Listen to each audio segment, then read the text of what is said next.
Episode 11. We all started dancing. Huepa.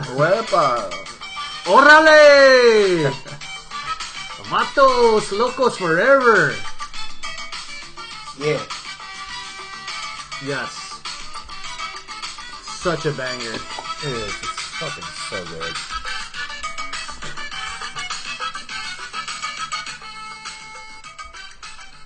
Welcome back to the Brothers of Discussion, episode 11. I think we had to think about all that. Today we're gonna go back to 1985. Back into time. Why would we do that? When my brother Aaron's birthday just passed. It was June 1st, and now we're diving back to the same year this guy was fucking born. Same week.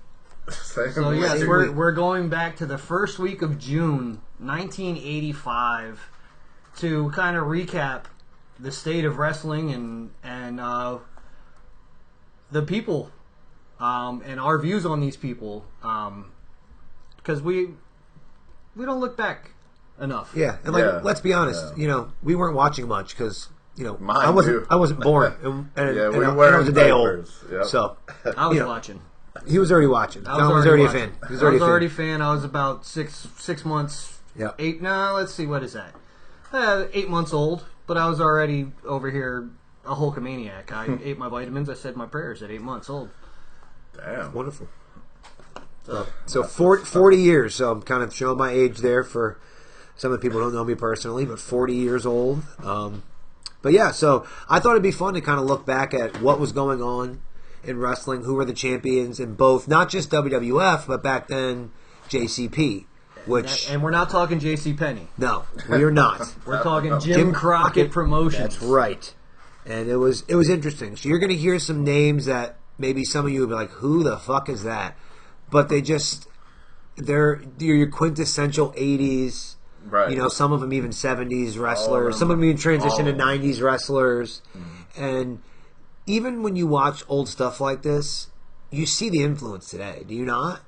Oh yeah, for sure. Yeah, it goes, through generations. Like moves here and there are being evolved, and that's where we're at today. I'm going to bring up a great point later on as we discuss a certain person, and I'm going to show you.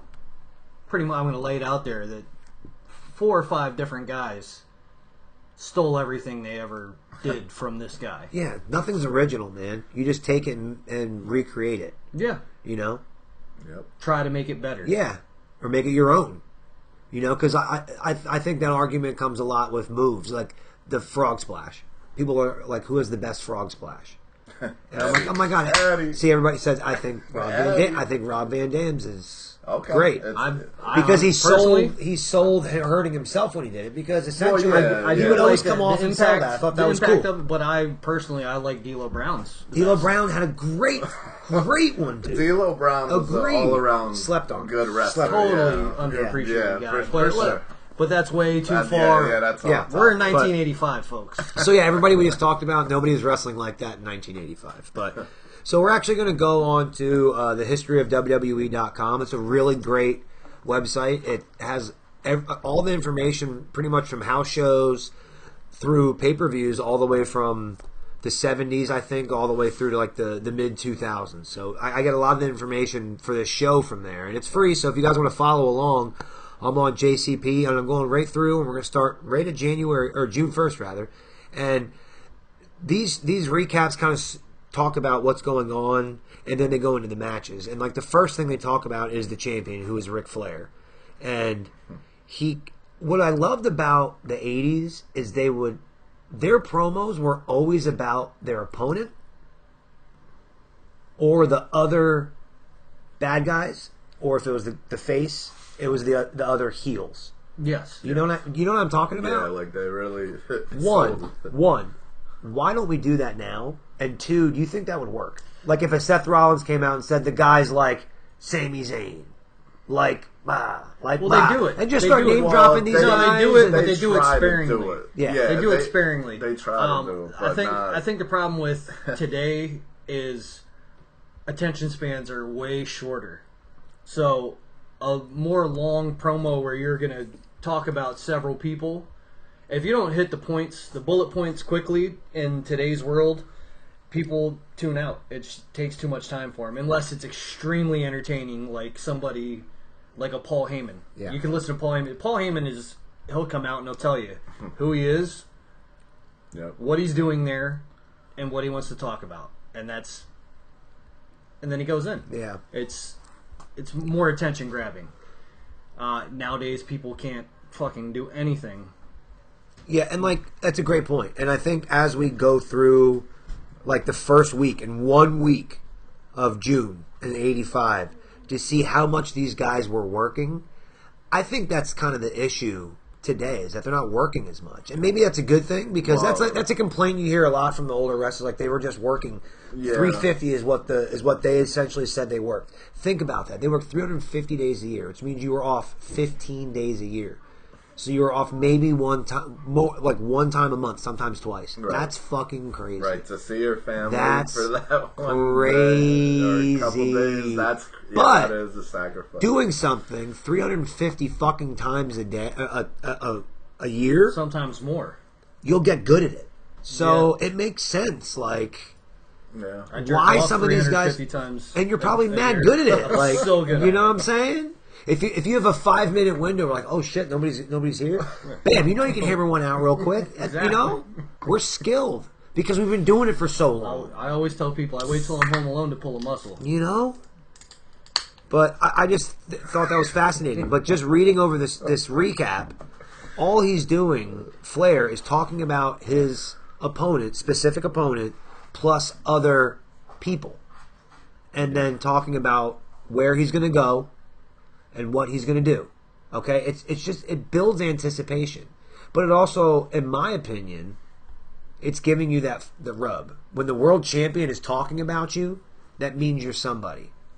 That's my point you're about on his radar, and that's why I feel like something like that could work.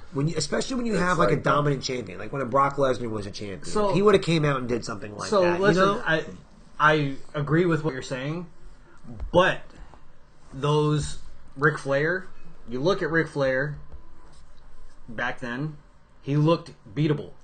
For sure, that's what the best heels are. I know, but that's what the difference today. You talk about Brock Lesnar. Yeah. He doesn't look beatable. True. He can come out and give somebody else all the credit in the world, but you really oh, this guy's great, but he's Brock fucking Lesnar. Right. He's a giant. It was a bad choice. You're right. He's a fucking hairless gorilla. Like, you could think of somebody else, like a Daniel Bryan or something like that. Daniel Bryan. So that would be realistic. Like, you could see him getting beat, and if he gives people credit, you could, yes. But also a great example of a guy that can crush on the mic and is fantastic in the ring because he's been doing it for how long? Like you said. Yeah, that's why he's so good at wrestling and we're so good at jerking off. Yeah, I don't know. I'm one of the few that.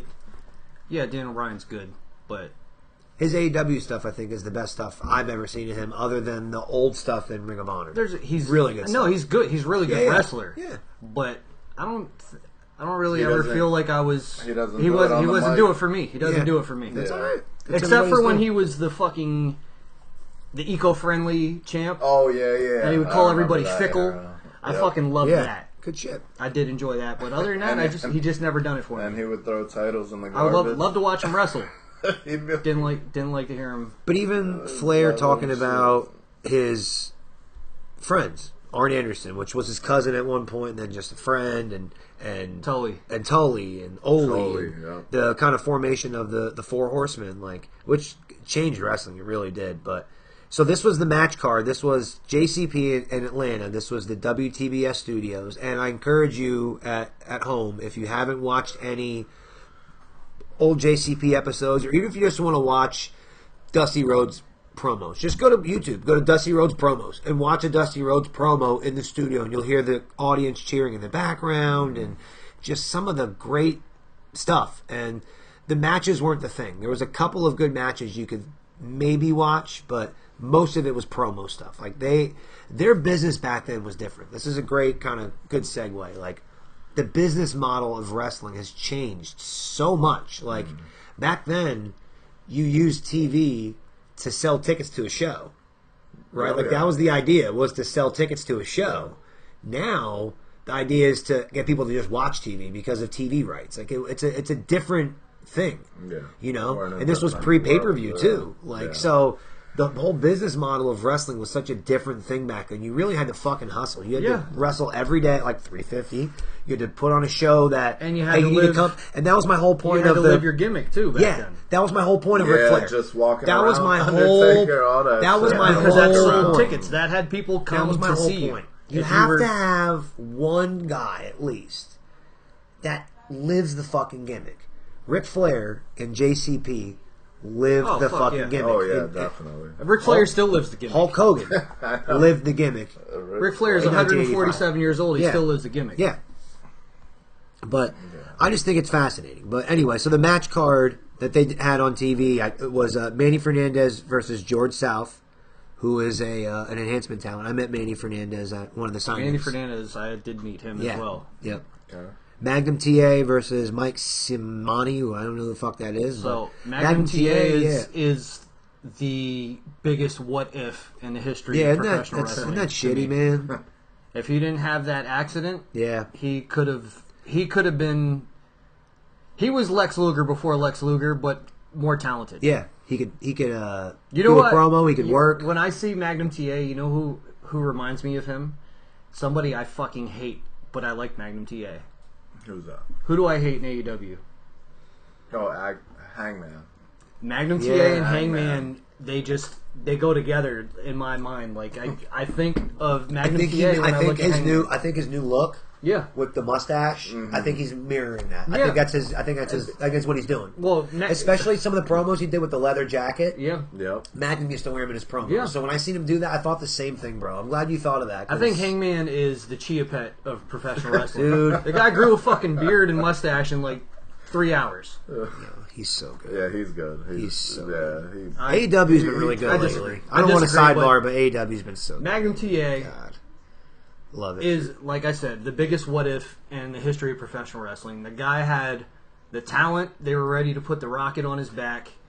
He had a horrible accident, and unfortunately, it derailed his career. Yeah, there's a dark side of the ring about him. Yes. Really interesting. There is. And he should have died, but because he was in such good shape, the strength of his neck it actually saved him, because other people would have died from, like, the pole fell on his head. Most people would have died. Yeah, but because he was such a physically fit person, it saved him. So pretty interesting, but yeah, big what if. You're right. So, but anyway, next match, Tully Blanchard defeated Mark Hawk. So are you getting the theme here?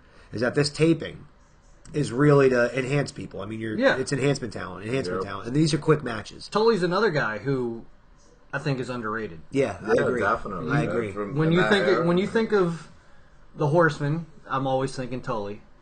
When you think of the Brain Busters, everybody. Who I knew him from. Yes, that's where our age group. They were the first heels. Recognized him. They were the first bad guys that I remember as a kid liking. Like, I remember that. I always loved Arn Anderson. I always liked Bobby Heenan. Oh, yeah, I thought they were great. I thought they were good. They were just a good team. They were just a good team. But looking back at it, I was always a huge fan of Arn Anderson, and I was like, I like the Brain Busters. His Brain Buster, his and then I'm watching all this Four Horsemen stuff, and I'm like, man, I love the Four Horsemen. Yeah. And now looking back, it's like Tully was kind of overlooked. He was like, if you look at the Four Horsemen, right. And if, let's say, they were all singles competitors in today's WWE, Flair was the world champion, Tully would be the IC guy. Yeah. You know what I mean? And then Arn would just be there. Yeah. Even though he was great, he would just be there. Yeah. And then whatever iteration, Ole, he fit the mold back then. Yeah. But then when it changed from Ole to fucking Barry Windham, he could talk. His promos. Ole, because he had that. He was menacing. Yeah, he was believable. Like he'd be like, if you're a tough guy, you're a truck driver, come on down, try me. He was menacing. He was also a ginger, so I rock with him, just like me. But them guys were badass. Yeah, man. they were. But that match ended when Dusty Rhodes came out, because him and Tully had a feud forever. Forever.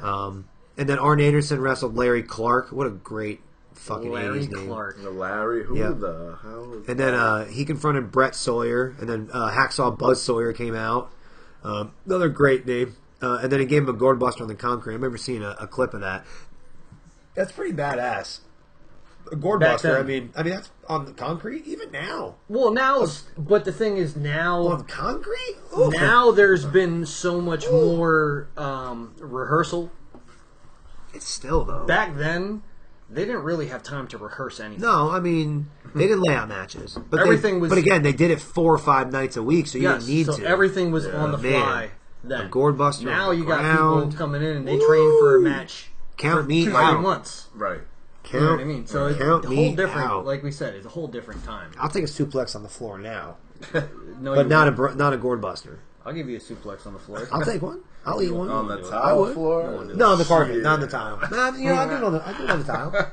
I would. Wow. I would eat one. Yeah, I would eat one. We'll have to record Me that. and Eric used to suplex each other all the time. It's fun. Anyway, but yeah, Buzz Sawyer, Hacksaw Buzz Sawyer, defeated Joel Deaton. Again, another fucking Real quick, promo guy. But when they suplex 2 people at once, or 2 people suplexing one guy Yeah. at once, why don't they ever call that a duplex suplex? Wouldn't that be a great fucking name for it? I agree. I also think that, remember American Alpha? Remember their finishing move? It was like where they threw him into the German suplex? Yes. I always thought it should be called an alley-ooplex. I thought that's such a great name. That's and nice. Yeah, that's what It nice. should have been dope, the Hell yeah. alley-ooplex, but I don't know. I remember what they called it. But they were a great team. But I agree. I think they missed the boat on that one. Yeah. Nikita Koloff defeated Rocky King. I love 80s names, yo. Rocky God, King. Rocky King. King. Even Nikita Koloff, like, you know, we're not talking about the other Nikita. You know, he wrestles later on. But yeah, I mean, it's I love those 80s names. Or not Nikita- And how about not Nikita, the other Koloff, So- Ivan and how about Koloff, the next his name? uncle. Yeah. Nikita Black Koloff. Bart, who's Black Bart. a white Black guy. Bart was a white guy. Who's a white guy. Yeah. Yeah. I didn't know. Yeah. And he was country as fuck, Black Bart. He's actually fucking Black badass, Bart. Yeah. Black Bart.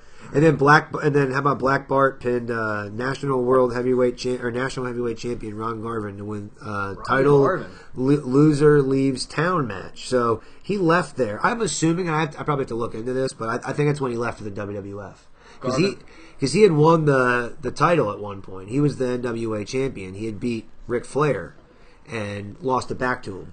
And I think a little bit after that he was gone. Wasn't his nickname at one point Rugged Ronnie Garvin? Rugged Ronnie Garvin. That's what he was Yeah. in WWF. Yeah. Then he became a referee, I believe. Yeah, which I used to like hearing his promos too, because he would say, "I just want to say, I'm proud to be an American," and he's from Canada. He's Canadian. Oh, that's He's not even American. Doesn't surprise Yeah, and he would tell these promos. And I'm gonna tell you one thing. And he would, and you could. Now that I'm, you know, and I can hear it. Yeah, he's definitely Canadian. Yeah. So pretty cool though.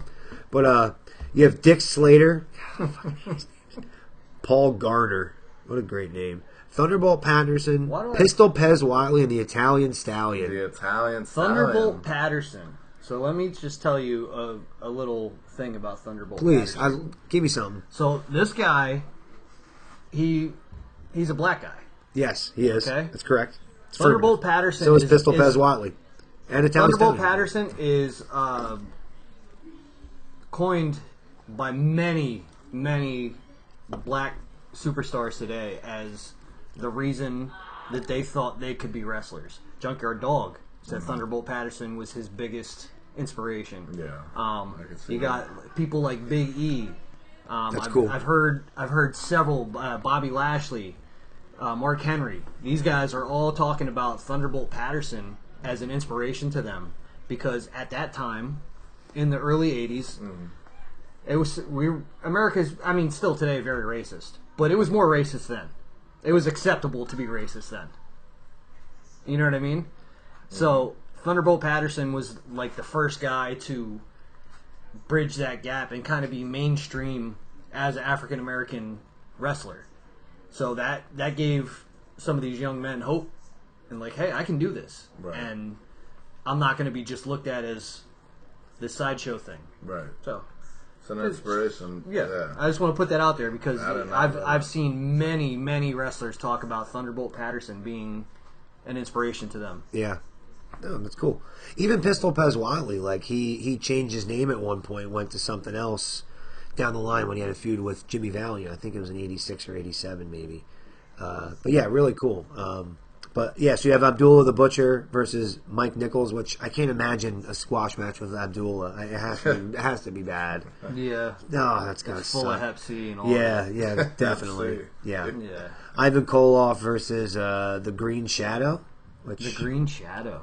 Probably a guy in a green bodysuit, if I had to guess. So before they were really bad with that. The picture I get is the Hurricane. There you go. There's a Hurricane. I think of the Green Hornet when I hear the Green Shadow. But I'm saying, we're very similar. We were talking earlier. Ivan Koloff, his entrance theme is actually the Undertaker's entrance theme. If you listen to it, go and check it out. Go on YouTube and put in Ivan Koloff entrance theme and listen to it. It's the Undertaker's. Cool. So they pretty much snatched that up and changed it, made it a little more jazzy for the Undertaker. Yeah. But it's the same song. So next up we have Ivan Koloff versus Green Shadow, like we said. And the final taping or match for the taping was Buddy Landel versus Gerald Finley, which I don't know if that's any relation to. Buddy Landel. So Buddy Landel is who Ric Flair was talking about in his promo that night. And he cuts a promo about spilt liquor. I've spent more money on spilt liquor than you'll ever make in your life, and your arms couldn't fit in my robe. That's about Buddy Landel because he called himself Nature Boy Buddy Landel. He kind of tried to copy Flair's gimmick, sort Buddy of. Landel sounds so familiar to me. So I can't picture his face. He wrestled in WWE as well, or WWF back in the day. He was Enhancement at one point. They kind of sort of tried to push him a little bit. But I actually saw him wrestle at Stabler Arena when I went to a taping in '94, I think it was. But yeah, so kind of a what if too. Buzz Sawyer versus Nikolai Volkov wrestled in Cincinnati that same day. Okay. All right, and then June 1st, the same day in Charlotte, North Carolina. So a whole other crew is wrestling, and this is the card that night. This is a live show in North Kakalaki. Okay. We have Pat Tanaka versus Doug Vines, who I don't know. Kendo Nagasaki versus Ricky Reeves. Sam Houston, who is Jake the Snake's brother. Wow. Versus Joel Deaton. Interesting. Buddy Landel wrestling later that day. I'm sorry. I'm going to jump in here again. Sam Houston was actually a really good wrestler as well. Yeah. If you ever get a chance or want to, go back and look at some Sam Houston stuff. The guy, he could go. He was good. He was very good. You know that he had so many DUIs that he went to jail for like years. It was like a long time. I mean, my sister's got a couple DUIs and went to jail for it, so I'm not impressed. No, he had more than a couple. Did he have more than Tammy Lynn Sitch? Yeah, it was an impressive amount. Okay, well back then it was acceptable. It was an impressive amount. Yeah, but, that's true. There wasn't Buddy Landel again wrestling that same night against Gene Ligon, another great fucking Gene Ligon, fucking awesome name. Hacksaw Buzz Tyler defeated Ron Bass. Cowboy Ron Bass. Yeah, let's go.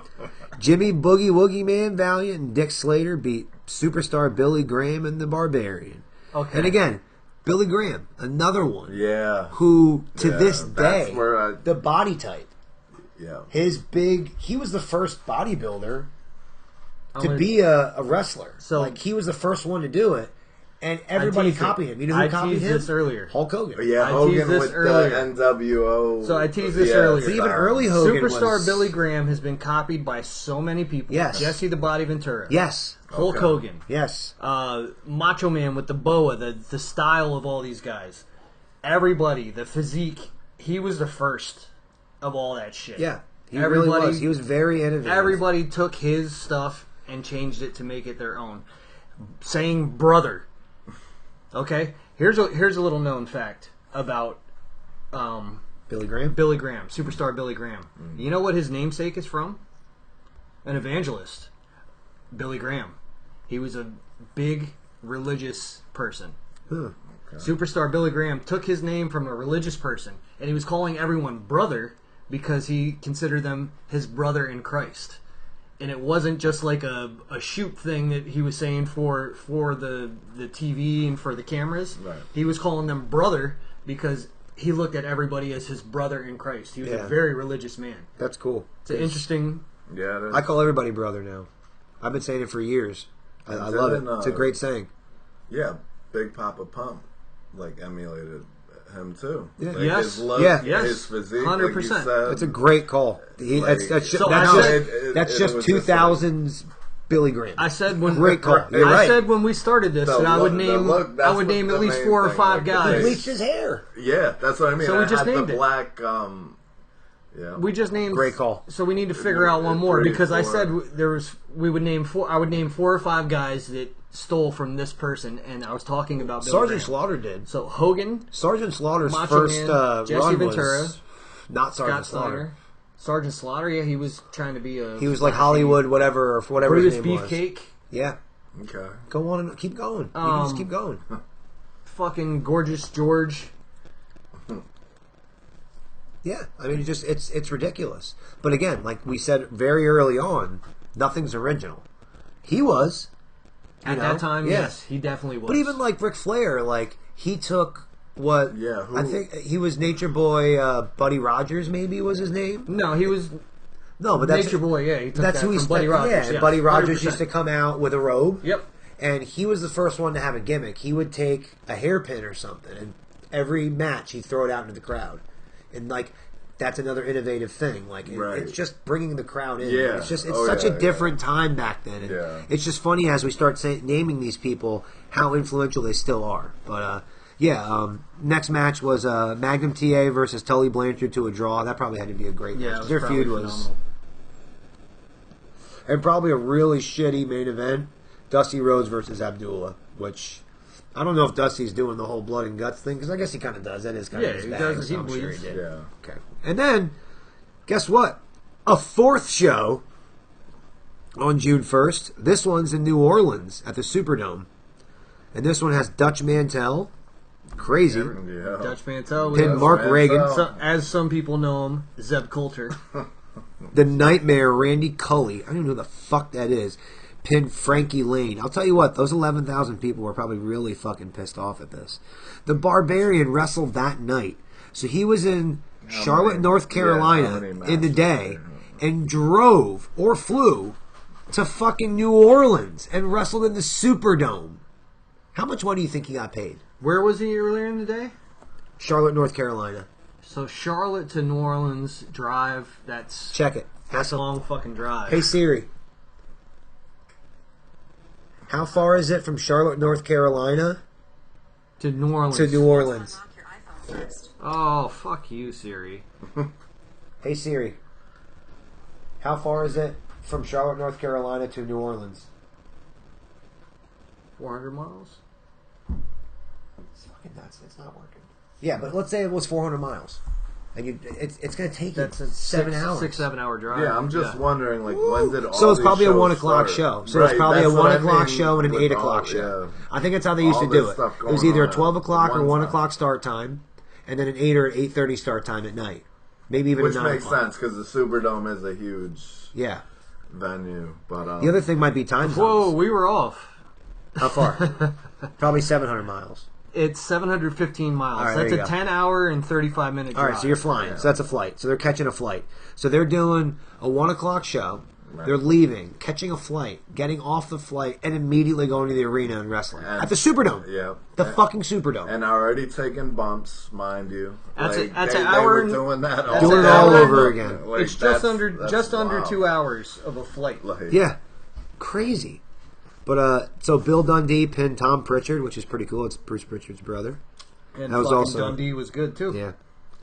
And Tom Pritchard was also part of the Body Donnas. Yeah. Oh, yeah. Dr. Tom. Yeah. Yeah. That's what he's a great trainer. Yeah. Michael Hayes and Buddy Roberts defeated Brad Armstrong and Brickhouse Brown. Good old House. Brad Armstrong. Brick House. That Brown. Armstrong family has a lot of... Yeah. They That's Road turn- Dogg's pops. Road Dogg... Well, No, is it his Bullet bro- Bullet Bob Armstrong Okay. was the dad, and then Brad was his Brad's- brother. and- He yep. had a couple other ones, like one of them was a referee, one was a wrestler. That's pretty cool. Like, that whole family is pretty known. Mid-South TV champion, the Snowman. The Snowman. Yep, you heard that right. Jeezy. With Muhammad Ali. Oh, shit. Because you're in the Superdome. That's pretty fucking cool. Yeah, that's a fucking... And Bundini Brown pinned Jake Roberts with the Barbarian with a power slam. Ali punched Roberts and Nord in the face from the ring. That's pretty fucking cool. Ernie Ladd helped escort Ali out to the ring. That's really fucking cool. That's Legends of the Mid-South. That's really awesome. That again, imagine being there and seeing that. Seeing Muhammad Ali there. The Snowman, Eddie Crawford. There you go. I see his face. He looks very familiar. There you go. Awesome. Okay. Really fucking cool. Ric Flair pinned Terry Taylor, or the Red Rooster, at 39 minutes and 44 seconds. 40-minute match. With a rollover and grabbing the tights for leverage.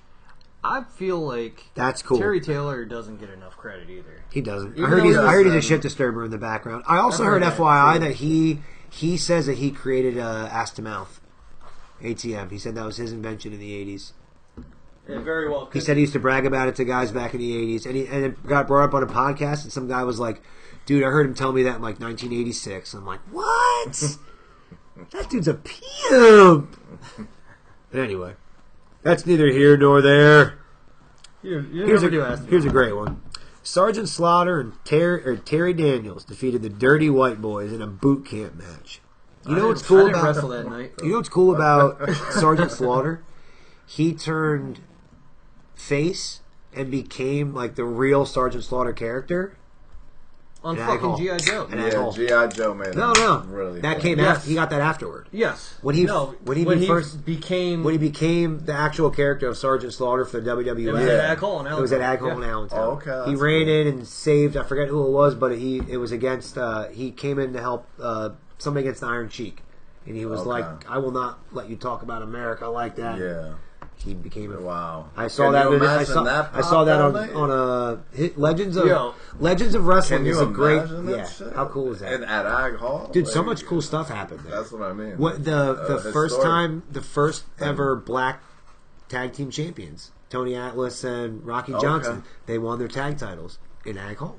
Wow. Like a lot of cool shit, bro. Yeah. This was a big loop for them. No, very historic. Very historic. It is the heart. I brought it up to the guys before, but people listening, the Ringer's Roost is right across from Ag Hall, and there's a back room there that has a lot of black and white pictures of all the guys in the '80s that would go there. Really cool history. There's just a lot of rich history in this area. But so the next day, they're running 2 shows, one in Nashville, North Carolina, and one in Atlanta, Georgia.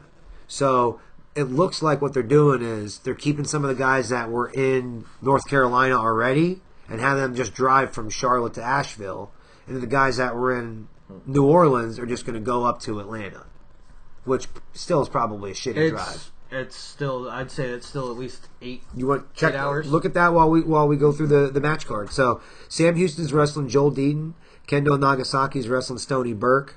We have the Mid-South champion Buzz Tyler defeating Ron Bass, Jimmy Valiant and Manny Fernandez, Superstar Billy Graham and the Barbarians. They seem like they were kind of tagging a lot. Yeah. You're getting Dusty and Tully Blanchard again, and then Ric Flair versus Magnum TA, which that was probably great. It's about a 6.5 to 7 hour drive. Yeah, that sucks. So if you're driving fast, you can get there in 5 hours. Yeah. 5.5. So they're in Atlanta at the Omni, which is a big.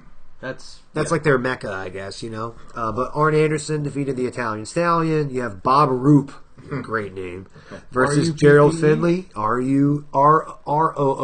Oh, that's even better. Ron Garvin, Boogie Woogie Man, Jimmy Valiant, and Buzz Sawyer against Superstar Billy Graham, Abdullah the Butcher, and the Barbarian. That seems like a really fucking odd team. That's it's weird. They just put them together. Yeah, it was like, you guys are going to just be a team. Fuck, you all are bad guys. Fuck it. Well, it's cool. Abdullah the Butcher and the Barbarian could make sense together. Yeah, but Billy Graham? Superstar Billy Graham? Yeah, he doesn't fit the mold. Superstar and Abdullah the Butcher shouldn't touch together. You are all bad guys. Yeah, exactly. That's all it is.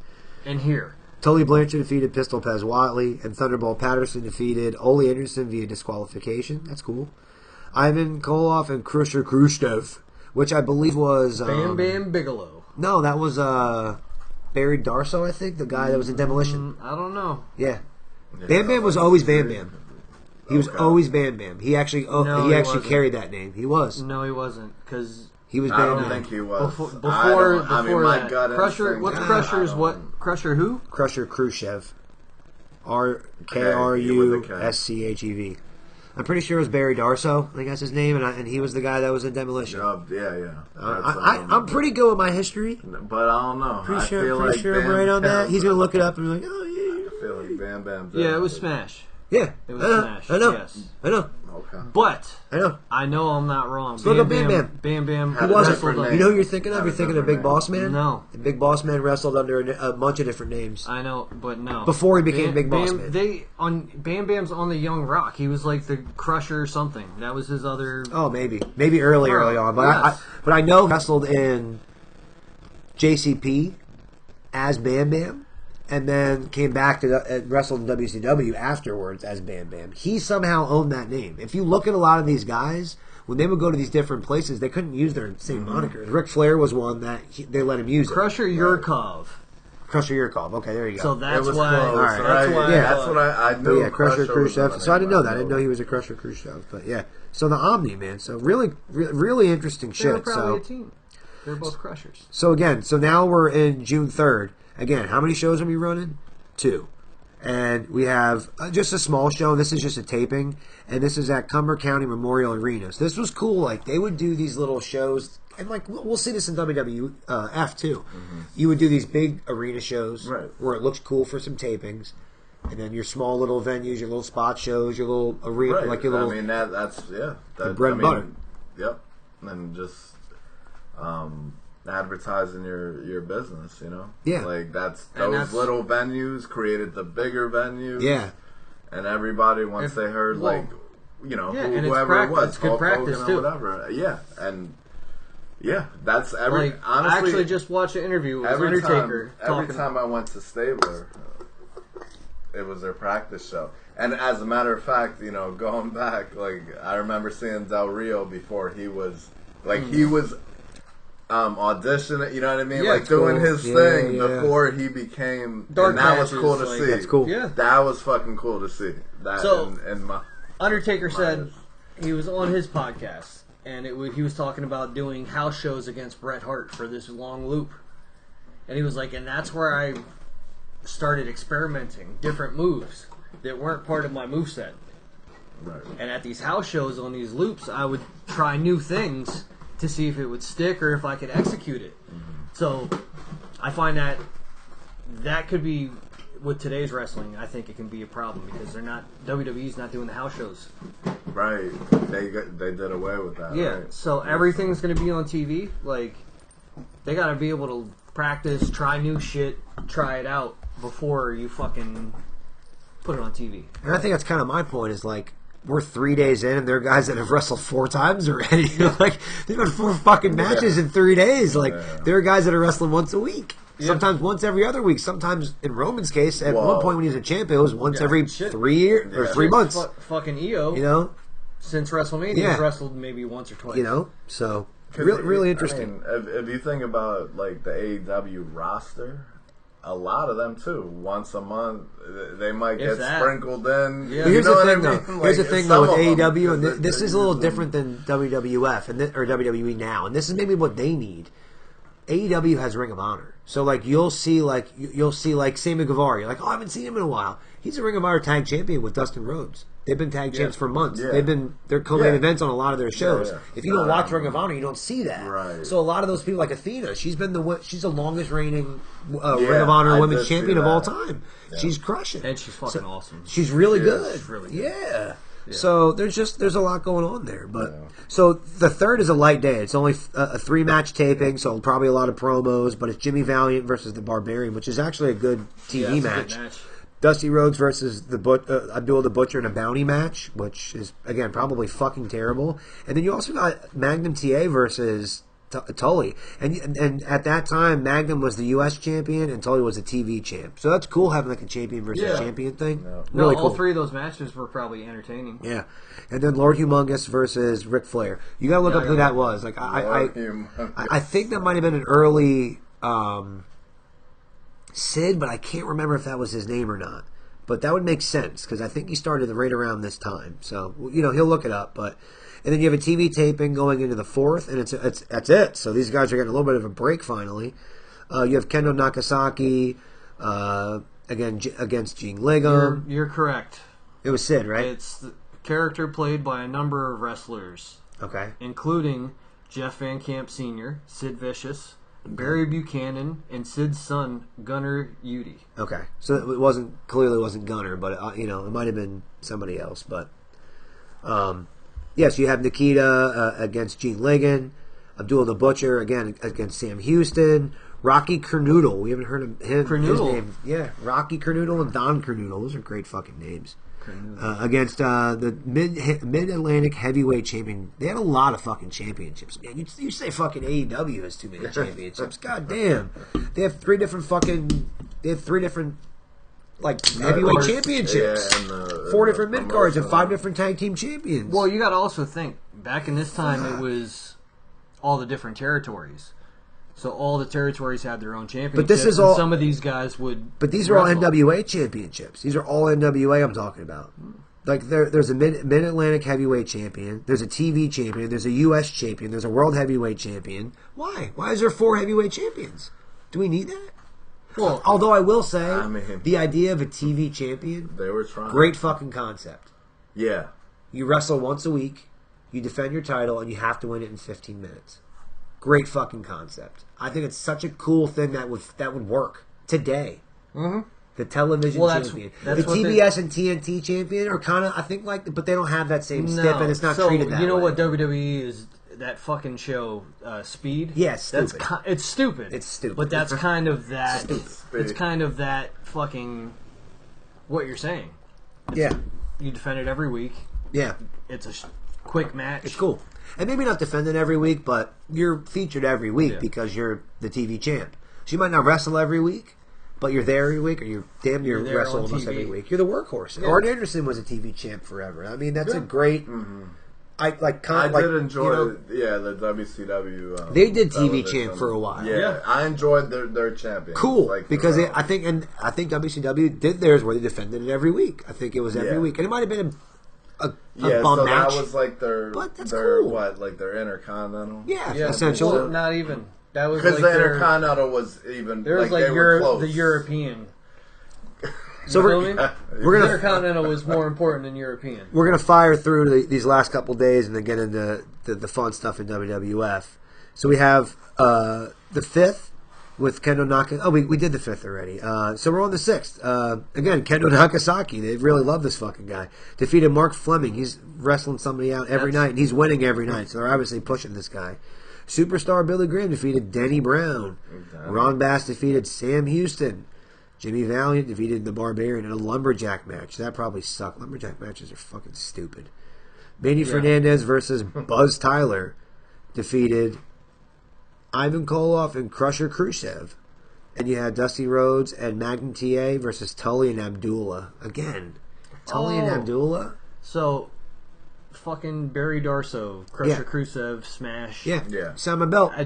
Now that you're saying this is back when he was playing like he was a Russian. Yeah. He was with Koloff. Yes. They were like a Russian fucking team of like faction. Anti-America fucking even though he's from Minnesota. Right. And also they all had Russian accents except for him. Yeah. He would just come out and talk regular. Like Nikita Koloff literally changed his name to Nikita Koloff and faked his Russian accent even backstage, and would make the guys he would be in character all the time. He was also from Minnesota. Again, his name's like Scott Sampson or something. Yeah, but now it's actually Nikita S. Koloff. He literally changed his name. He paid the money. Nikita Koloff. Yeah. So who was? There was Ivan and Nikita Koloff and Nikolai Volkov. Yeah, those are different. That's a whole. Yeah, it's like Martinez and Rodriguez. Yeah, they're different. They're like Samoans, but Russian. No, but that last name, right? Koloff. Yeah. Go over to fucking and then June 7th. Everybody's something off. So June 7th, we're gonna round out that week. June 7th would have been a Friday, by the way, because I was born on a Thursday. That was June 6th, that Thursday. So on Friday, they're doing 2 shows. One in Wilmington, North Carolina, in front of 2,100 people. That's a big crowd. At the Legion Stadium, which is, I mean, again, when I go through this card, imagine being at the Wilmington Legion Stadium and seeing Ric Flair versus Magnum TA. Fucking awesome. And how about it didn't happen because of transportation issues? And Ivan Koloff did not appear as advertised. So imagine going there and getting that. So transportation issues makes me. So here's your main event instead. Here's your main event instead. You ready? Tully Blanchard versus Buzz Tyler. Nice. Now here's what I'm thinking. Did they have more than 2,100 people or 2,100 tickets sold? And maybe that's just all they had show up because they were like, well, the undercard, I'm not even going to read it because it was that bad. And then we go on to the final taping. Let me just say real quick why I was Googling right there. You said because of traffic issues. Yeah. So I had to Google what date Magnum TA's car accident was. Yeah. And it wasn't that day. But I was like, oh, shit. That's what popped into my head because we talked about it. You're like, fuck, that's some serious travel issues, bro. Yes. That's probably like the travel issue. Yeah. That's the biggest travel issue is, not getting to where you want to be. He was traveling okay until he wasn't traveling at all. Until there was an issue. Yeah. Yeah. But yeah, we have that last taping coming up. Excuse me. And we got, drum roll, Denny Brown. There he is. This fucking downtown Denny Brown versus Pat Tanaka. Nikita Koloff versus, this was a 2-on-1. Burke and Reeves, so I'm sure he'd fucking absolutely destroyed them. Yeah, that doesn't sound... Sam Houston versus Superstar Billy Graham. That probably would have been interesting. National Tag Team Champions, Ole and Arn Anderson. So again, you're the National Tag Team Champions, you're the Heavyweight Tag... too much. Versus Manny Fernandez and Dusty Rhodes. They did not mention who won that match. There's no winners or losers in this one. Usually you get the winners and losers. Then Jimmy Valiant versus the Barbarian in a steel cage. So that rounds it out. And I really wanted to just kind of run over that just to throw how much those guys wrestled, how they wrestled the same guys but in different ways. Like Abdullah and Dusty wrestled each other 4 different times, 3 different ways. Like it was a one-on-one, a gimmick match. You had the tag match, and then you had the 3-on-3, like in the 6-man. So I thought that was cool. I thought that was really interesting to kind of see how they wrestled back then, to see how these guys got over. Like even somebody like an Abdullah who couldn't wrestle, he would just stick a fork in your fucking head and cut you and give you hepatitis, or sell you barbecue and Chinese food at his restaurant that closed. Which is true. That's what he had. But we're going to go to WWF and check out what's going on the same week. So we're going to start June 1st. So again, if you guys are following along the history of WWF, you just go to WWF, you click that little segment right there, and you just scroll all the way down. And again, this was a really fun time because this was when a lot of the people that we grew up with were either just starting or were a different character that would eventually evolve into what we kind of like. And when we think of the 80s, we're going to think of the heavyweight champion at the time, which is Hulk Hogan. And regardless of what you think about him now, he's the reason why you're a wrestling Definitely. fan. I said that, yeah. In the episode we talked about the Mount Rushmore, yeah. I mean, he's the reason why I still watch to this day. It's crazy. Like, he got me started, and then, it just kept fucking going. Like, the flow and everything. I mean, honestly, back in the 80s, how could you not like Hulk Hogan? Yeah. I don't think it was possible to dislike... They built him as this super perfect human. Yeah, and in comparison to John Cena, to the little kids now, like it was the same thing. Yes. Like that's 100%. You know what I mean? Yes. Like when he was everybody's hero. He could be a grown man's hero. Yeah, he was. He was. And it's gonna be interesting who takes that torch. Upcoming to the future now. I mean, it would be Cody, interesting, but was Cody kind of, but they got to do a heel turn with Cody sooner than they did with Cena. Yeah. But I don't think today's WWE needs that. No, I agree. That faded out. I think that idea it's good idea. You have a face, Jey Uso, for instance.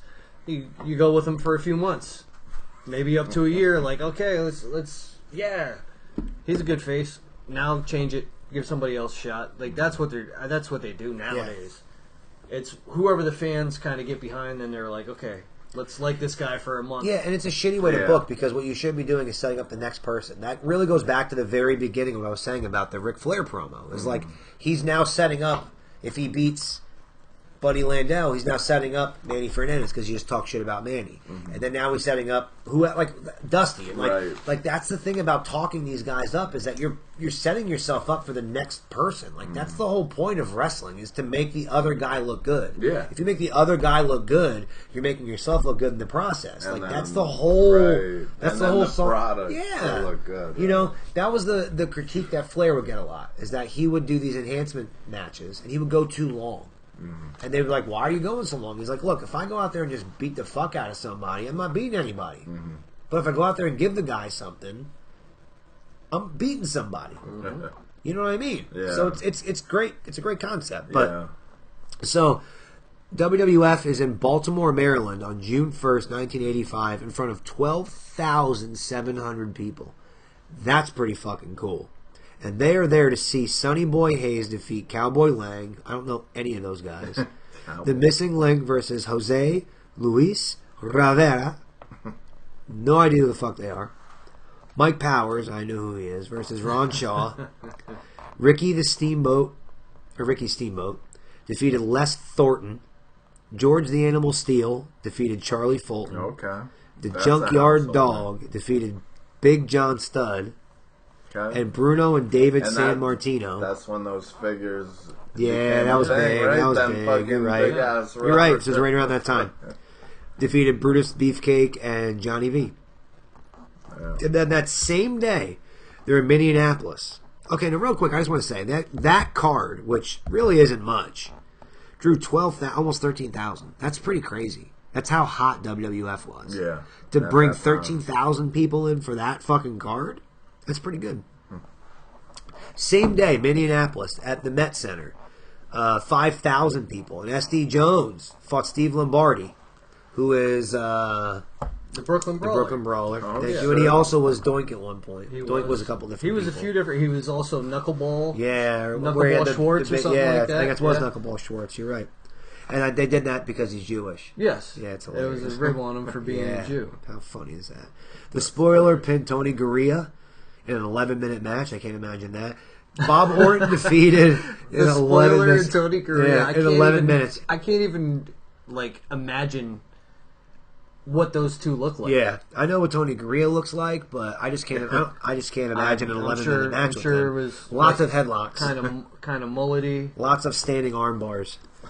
Bob Orton Jr. defeated Paul Orndorff via disqualification. That was probably fun. Paul Orndorff is there's an interesting story about Paul Orndorff. In the very first WrestleMania, Vince McMahon bet everything on doing that, okay?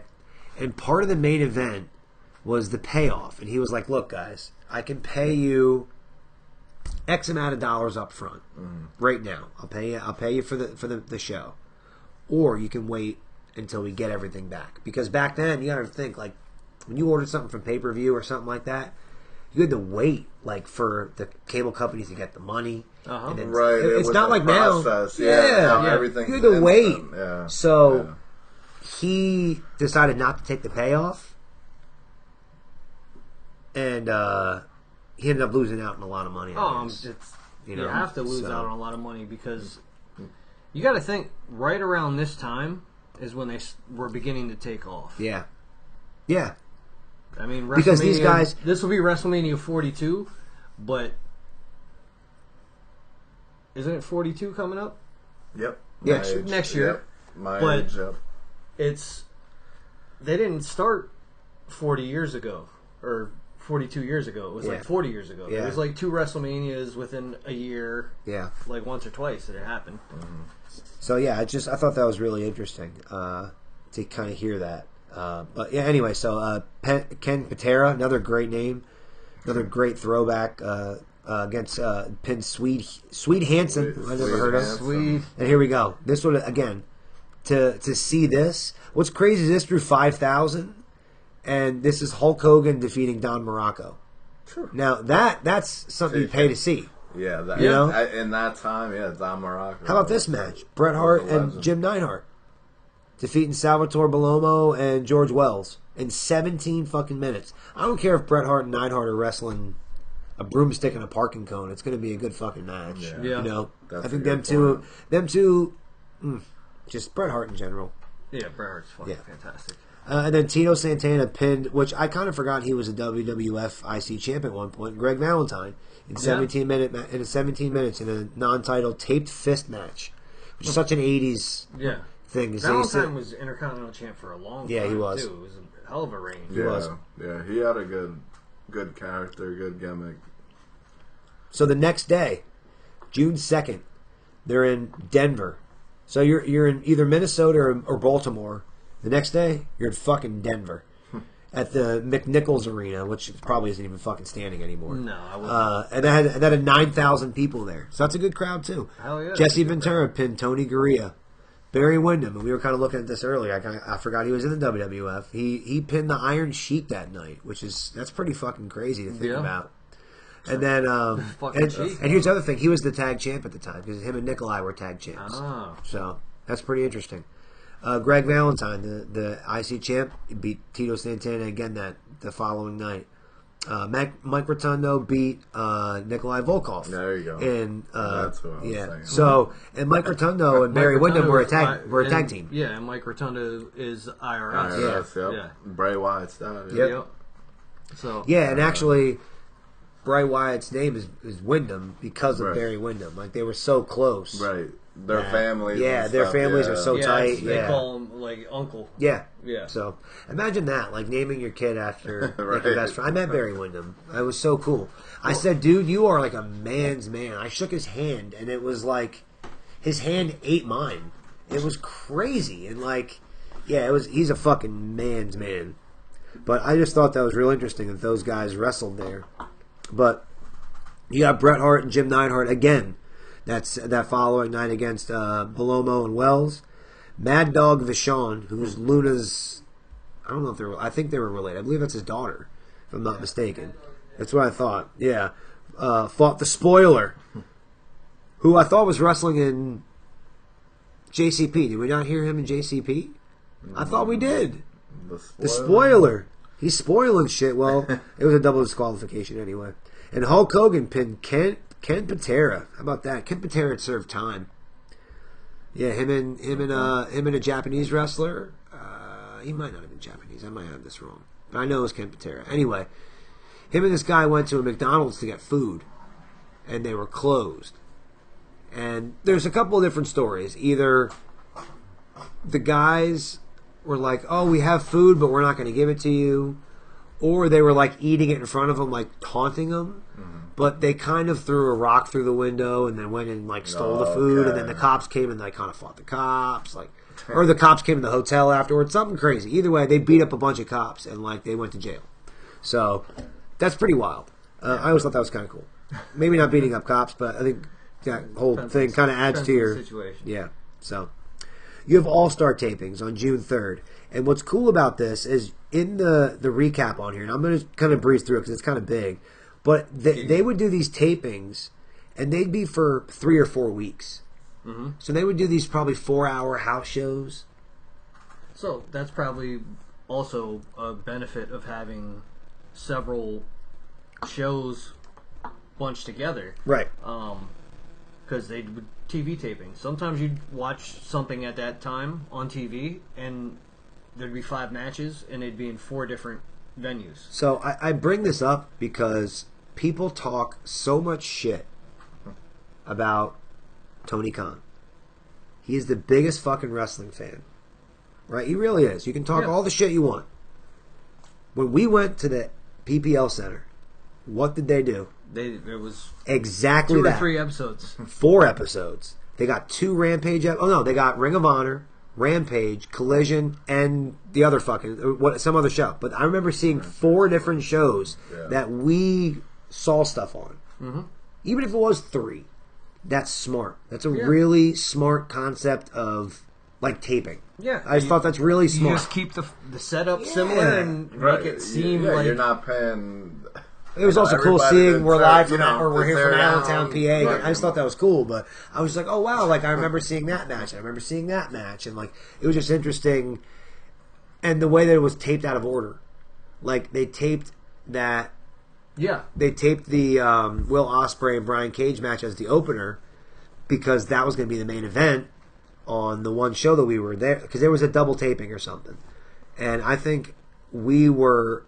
They do that because we were hot. It's the opening match, and you're going to see Will Ospreay right away. Yeah. So you want all those crowd reactions. Right. So even though it's the main event, typically as the night goes on, the crowd weans. So if you're taping a show where the crowd's hot and like, oh, let's fucking go. It. Yep, do it out of order. However, so that's really smart. No, so it's kind of why I wanted to bring that up because as I was doing my homework and kind of reading this, I was like, you know what? The way that some of these tapings are laid out, it's what we saw. It's the same thing we fucking saw. And I thought that was really smart. So anyway, this taping was an all-star taping in Ontario. Okay? Canada. All right? So think about the guys on June 1st that were either in Baltimore or Minnesota, the very next fucking day in Denver, and then guess what? You're in Canada. That's a crazy-ass fucking schedule, man. Oh, yeah. That's vicious. When you sleep, eat, do anything other than wrestle and fly? Nope, you can't live. That's crazy. You gotta be dedicated. Like that's like. I mean, we're all dedicated, but like unreal. Obviously, like I can't like. So you have your all-star taping, and it's Desire Peterson. Yeah, I mean, just like it's mind-boggling. I mean. Yeah, that's like me painting like day and night, never have a break. Yeah. And it'd be different if, like, you did. No, seriously, because they're doing their job the whole. Like, and here's the thing. After they're done, they're on the. WWE used to run this schedule for these guys where it was like 4 days on, 3 days off. So, like, for the SmackDown crew, I think it was like Thursday, Friday, Saturday, Sunday. And then they're off Monday, Tuesday, Wednesday. And then the SmackDown crew was like Friday, Saturday, Sunday, Monday. Yeah. Whatever it was. Like, that was their stretch. So, if that's what they're doing, that's fine. But as we read this, that is not the fucking case. There are times when these guys are in Baltimore, and then the next day they're in, like we saw, Denver. And then the next day they're in fucking Miami. And then maybe they're in Kansas. Like, it's crazy, the schedule that some of these guys did. And back then, I'm sure flying was much more expensive than gasoline to get you where you had to go. I can't imagine it was cheap. But, so some of these tapings, so you have a women's match, which was rare back then. Desire Peterson defeated Judy Martin. I don't know who any of those Never heard people of are. one of them. Yep. Yeah. Paul Orndorff. So he's there. He was in Denver the night prior or fucking Minnesota, one of those things. Well, he's in Canada now. He's wrestling Mike Moore, and he beat him with a pile driver, which was a sick move back then. It's kind of played up. It's like the DDT. We're like, that was it. You got the DDT, your ass ain't getting up. Yeah, no. Now you might get 3 or 4 DDTs in a match. Super kick. Yeah. Yeah. WWF Tag Team Champions Iron Sheik and Nikolai Volkov defeated SD Jones and Gary Starr. Damn, I can't believe they didn't beat him. It was only 2 minutes to a camel clutch. That's probably Gary's fault. Great move, too. Camel clutch is a super slept on. Somebody. And I don't think anybody's ever done it as good. I don't think Game Over is as good as the original Iron Sheik's. Oh, no. No way, clutch. no. I don't think anybody's ever could ever beat it. Rusev kind of got close. It's good, but it's when he does the smaller guys and he leans back real hard, it's pretty good. When he was doing it to Cena and their beef, because that beef felt more real. Yeah, no, that's what we saw, the flag match. That was a good match because it felt good. Yeah. It was good. I agree. He does a pretty good Slept one, but on rivalry. It's not the best.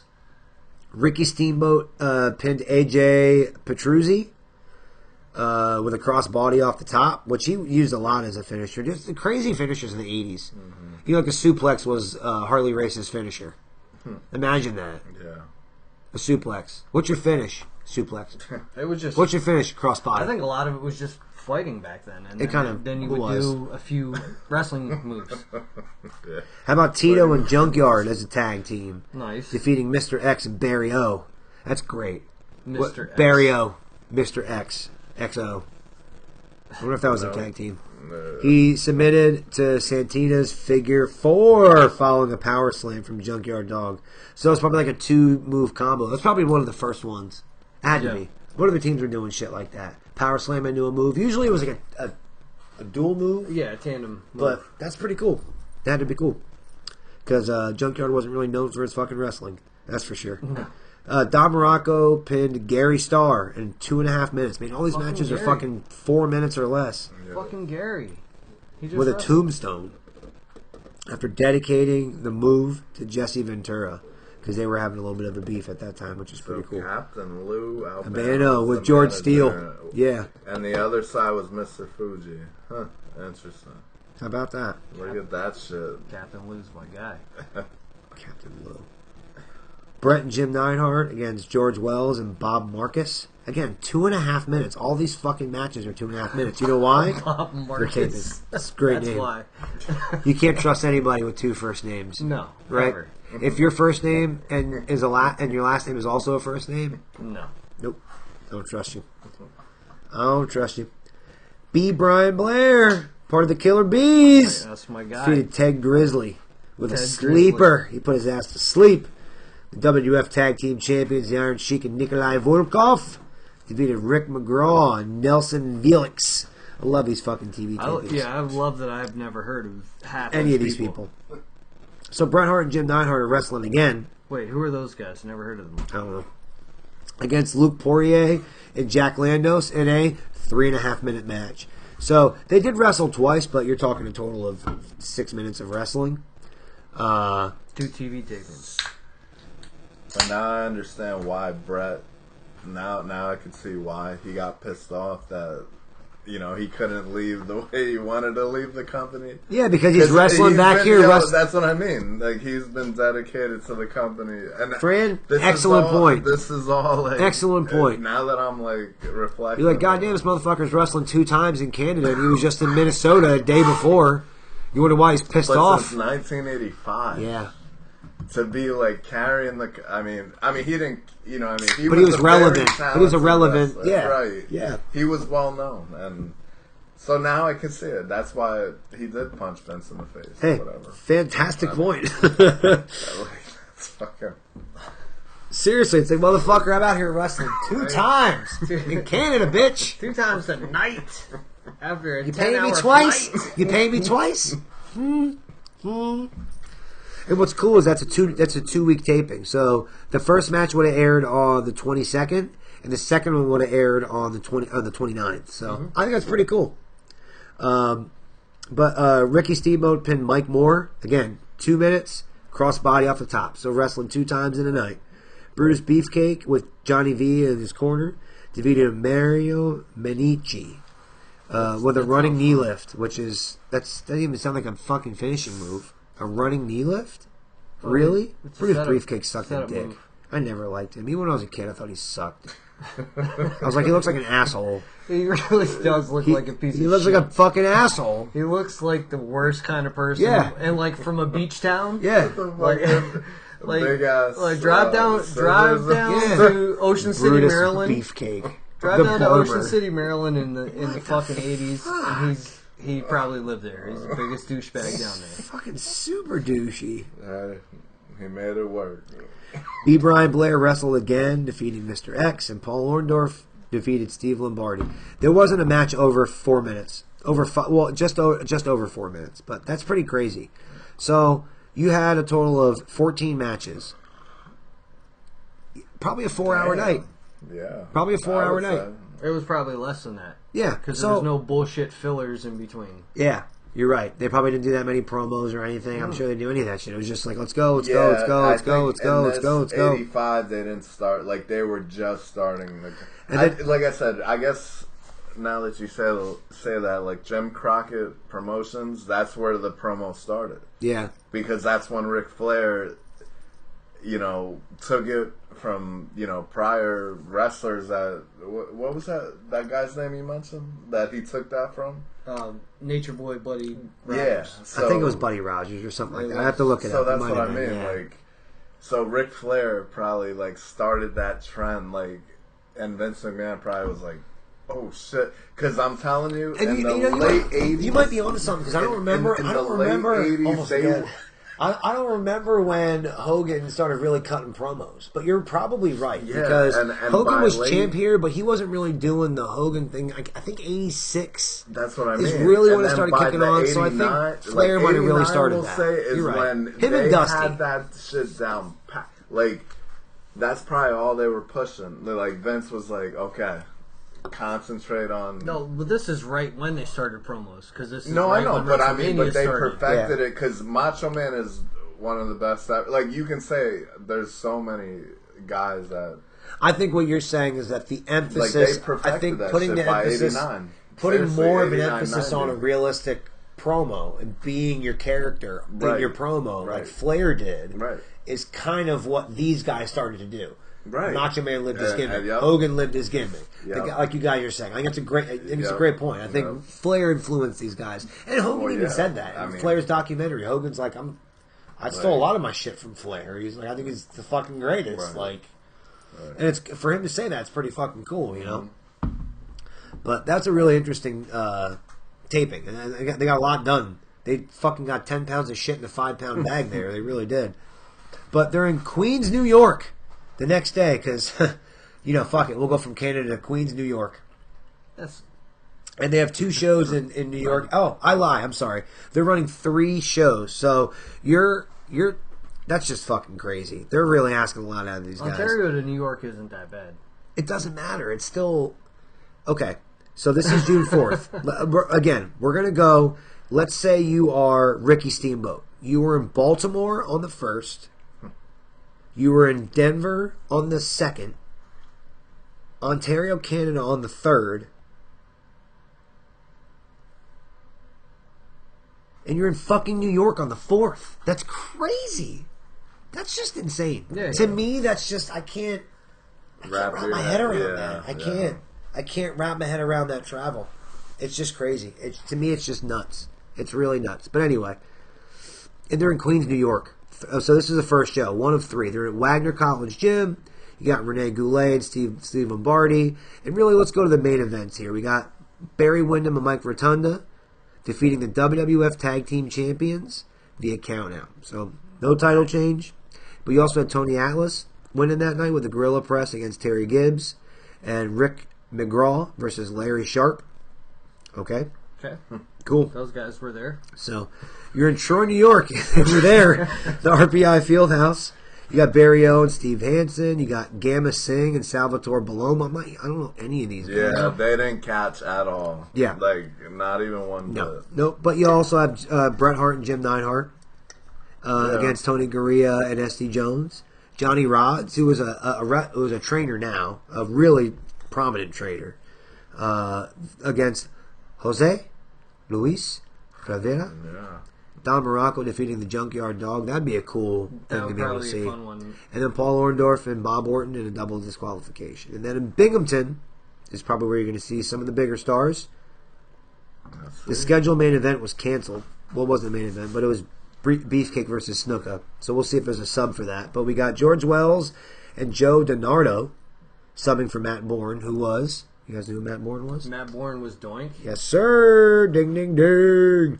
Desire Peterson against Judy Martin, the only 2 female wrestlers apparently in 1985.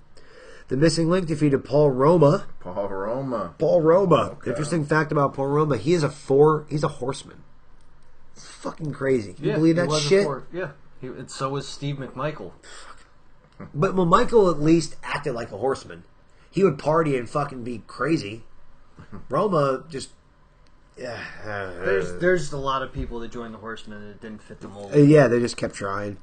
Yeah, just like the NWO, they kept... That's what got... No, Paul Roma is... NWO got to the point where it was everybody was NWO. It was like, okay, well, who's not? Who isn't? Who the fuck's not in it? Who isn't in there? It's everybody. It was so stupid. God. It got so watered down. But, so you got Ivan Putski against defeating Mr. X, Les Thornton, Paul Roma, and then Greg Valentine defeated Tito Santana in a shitty lumberjack match. I wasn't there, but I know it was fucking shitty. I know it. They're running 2 shows again the next day. One show in New York again, the other one in Ohio. We don't have any results for Ohio, but that's fine. but they're in White Plains in front of 2,500 people. You got Junkyard and Jimmy Snuka against Greg Valentine and Brutus Beefcake. Don Morocco and Terry Gibbs in a countout. Greg Scollin, I don't know who the fuck that is. Fuck him. Against Terry Gibbs. Mixon Link and Rick McGraw. And then Les Thornton and Gamesing. And then on June 6, 1985, Drew McIntyre and Aaron DeLong were born. And then on that day, they're in Ohio and also in Connecticut. Why the fuck not? Yeah. Why not? You know, and in front of 2,000 people at the Beagley Center. And that's probably why there was only 2,000 people there, because it's called the fucking Beagley Center. You name it anything else, 4,000 people. Yeah. S.D. Jones fought Terry Gibbs. Matt Bourne defeated Jimmy Jackson. Sweet Hansen defeated Barrio. You know who Barrio was? Barrio. I have no idea who the fuck that was. Probably nobody. No. Anyway, he wrestled for 14 minutes. Imagine that shit. Imagine seeing Sweet Hansen and Barrio for 14 minutes. No, Jesus Christ. I'd rather eat some bullets. Big John Studd defeated Tony Atlas. Desire Peterson and wrestling Judy Martin. Again, the only ladies that wrestled in 85. And then how about this for a 6-man? Barry Windham, Mike Rotundo, and George Steele. George the Animal fucking Steele. Against Jesse Ventura and the tag champs of Iron Sheik and Nikita Koloff. That's fucking cool.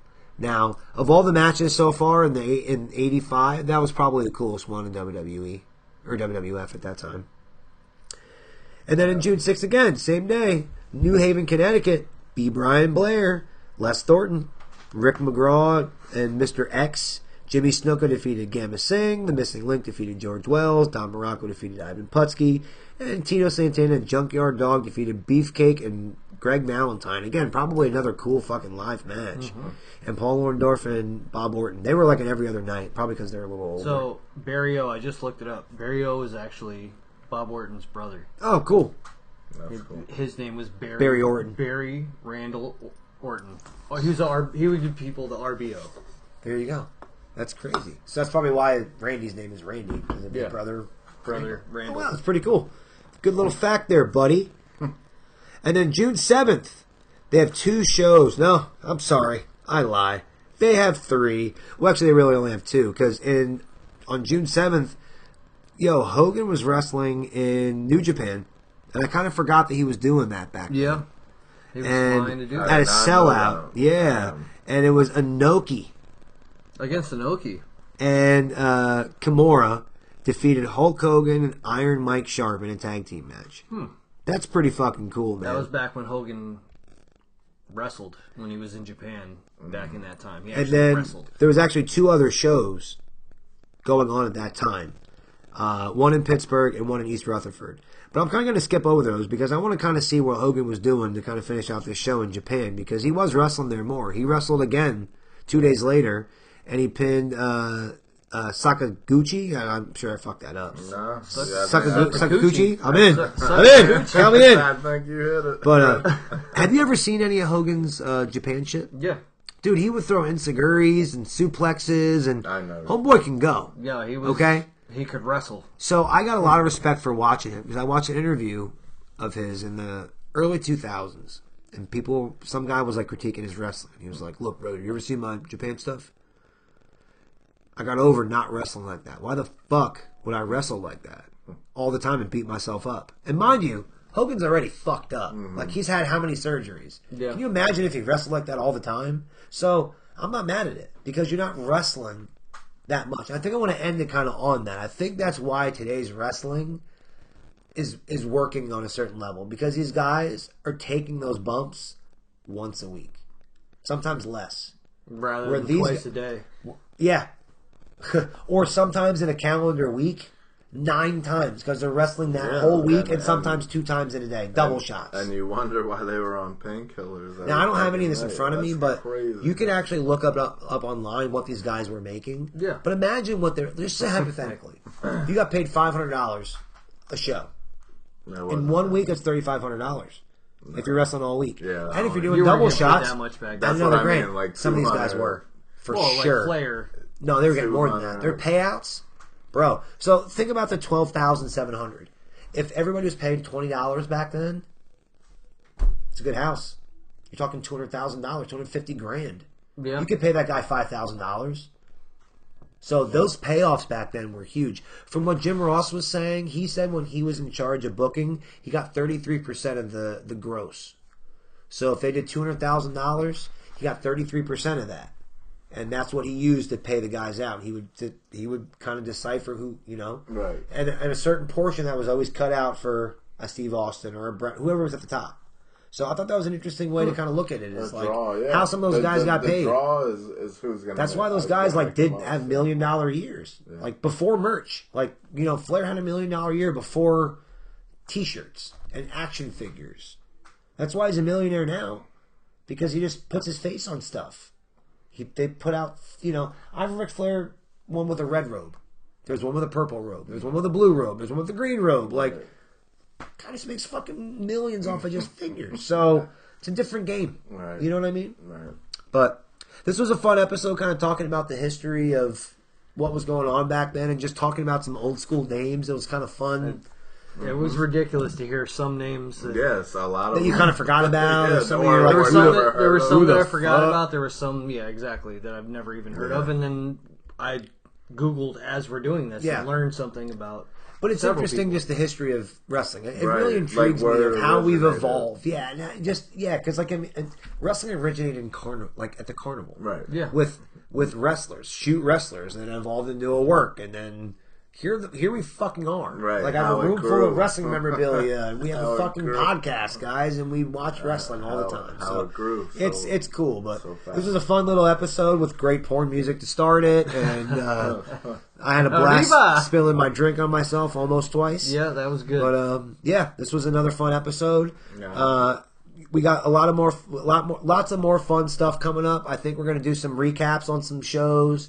We're going to watch back the very first Money in the Bank pay-per-view. I think we're going to do the same thing with the first Hell in the Cell pay-per-view. Yeah. We're going to have some Here's Where You're Wrong coming up. Where You're Wrong, some 20-year throwbacks to SummerSlam coming up. We have a lot of fun stuff coming up. So it'll be a fun summer, and, this was a fun episode, guys. Definitely. History. It was fun. Interesting. Very nice. Very interesting. You're welcome. You're welcome. All right, guys. All right. Bros in discussion. Peace. Later.